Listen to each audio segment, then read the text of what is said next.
If you can bounce back, you can get back from any setback. This quote, coined by me, may sound rhyming, may seem to have some sense. It is like one of those motivational messages sneaking, creeping, teasing, tossing, and flooding everywhere. There are more of what to do's, what not to do's. Like these general self help books churn out pages and pages of advice, telling you, commanding you, dictating you, even ridiculing you with ridiculous statements like what I have coined and shared above. These statements, like mosquitoes, tease you wherever you go, whichever side you turn these days. Mobile is infested with hundreds of motivational messages of the same draft stuff circulating hundredth time. Open your mailbox, there they hit you with pictures and videos.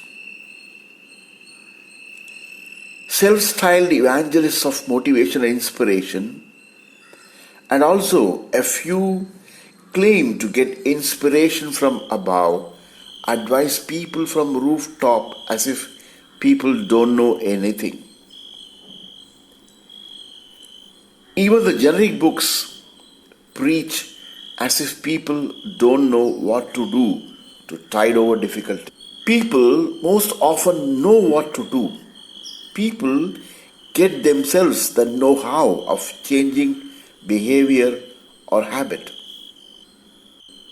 The issue is not know-how, but do-how.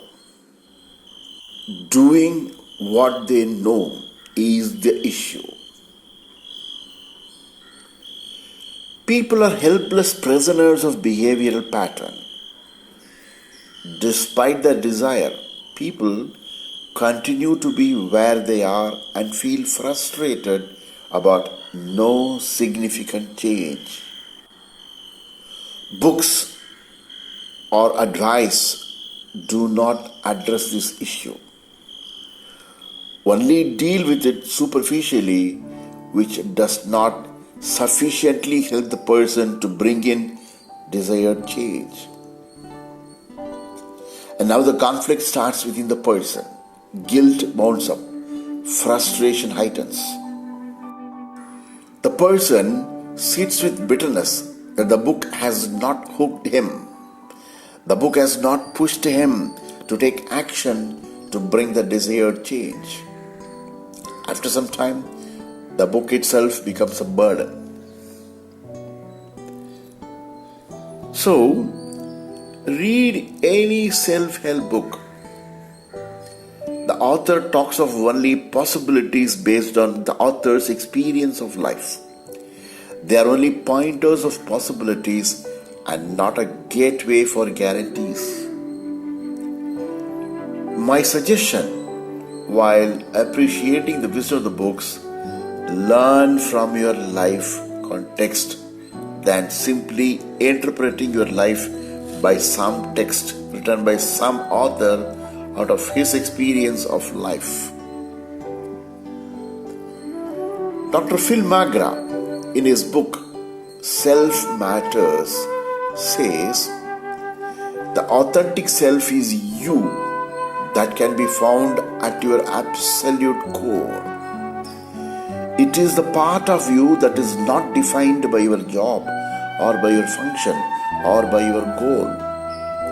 It is the composite of all your unique skills, gifts, abilities, talents, insights, interests, and wisdom.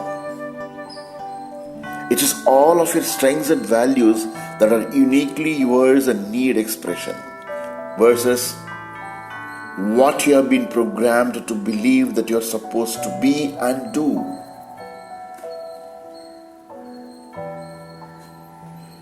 So what are the ways to be authentic, as Phil McGrath says?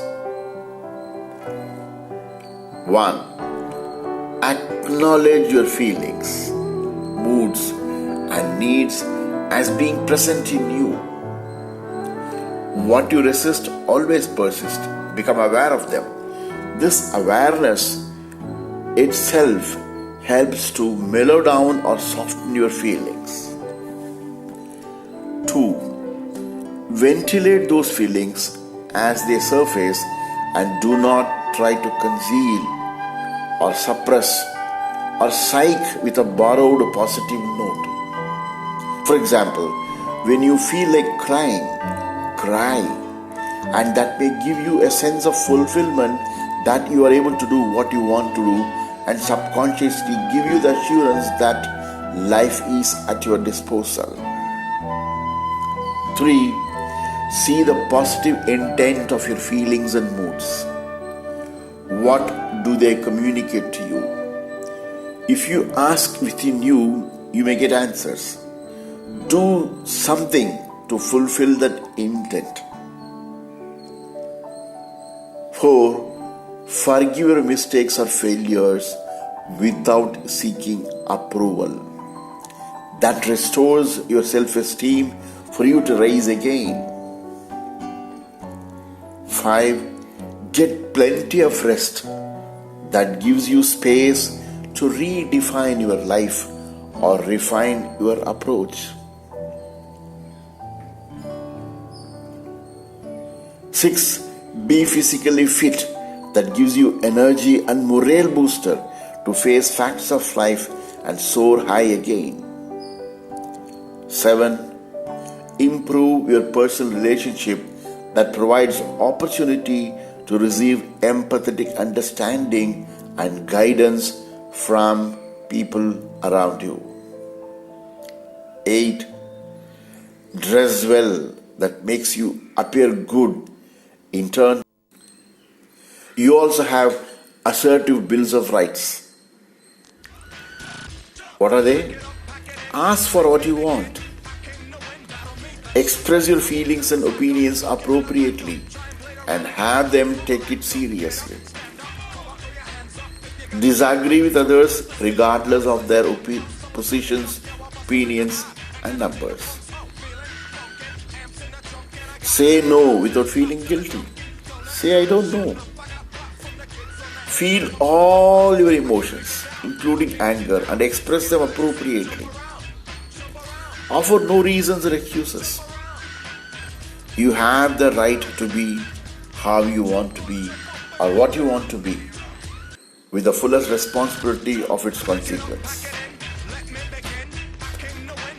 My request to self-development aspirants is that live life the way you want to live and go by your experience. Friends, excitement or anger, feeling like crying or feeling exhausted, simmering with sorrow or brimming with joy, whatever be your feeling, ventilate without guilt. Wording the feelings is no sign of weakness. Beat them hard, wood or iron, no sign of pain or wail from them. What great merit in it! For they are inanimate and it is human to have feelings. Being positive doesn't mean negating anger and disappointment, blocking genuine feelings or denial of feelings. Being positive doesn't mean negating anger and disappointment. Blocking genuine feelings or denying feelings brings in misery and suffering. It is human to have feelings. Dumping it is no bravado. Be true to yourself. Acknowledge your true feelings. Positive attitude means being responsible. Positive attitude means being true to yourself. You have every right to be as you are. You have the right to work your own way for emancipation. My request is, kindly do not be overtly deluded by positives or negatives. Your experience and your understanding is your true guide whether positive or negative.